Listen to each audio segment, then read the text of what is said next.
ফসলের এমএসপি নিয়ে কৃষকদের আবার প্রতারণা বিজেপি সরকারের। তৃতীয়বার গদি দখল করে প্রথম মন্ত্রিসভার বৈঠকেই প্রতারণা কৃষি নিয়ে। মোদী সরকার মুখোশের আড়ালে আসলে কৃষিতে সরকারি বরাদ্দ কমাচ্ছে। সরকার বলছে গত মরশুমের তুলনায় কুইন্টাল প্রতি সব খরিফ শস্যেরই এমএসপি বাড়ানো হয়েছে।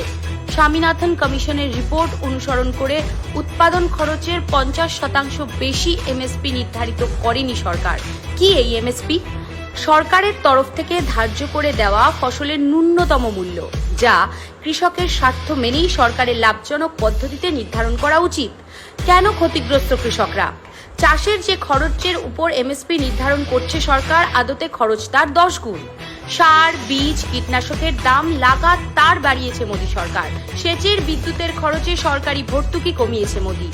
উৎপাদন খরচের 1.5 গুণ দাম দেওয়ার মিথ্যে প্রলোভন বিজেপির। উৎপাদন খরচের ভুল তথ্য দিচ্ছে সরকার। এমএসপি সামান্য বাড়িয়ে 10 গুণ বাড়িয়ে দিচ্ছে উৎপাদন খরচ। তৃতীয়বার মসনদে বসার পরে আরও ভয়ানক রূপ নিল মোদী সরকারের কৃষক বিরোধী মুখ।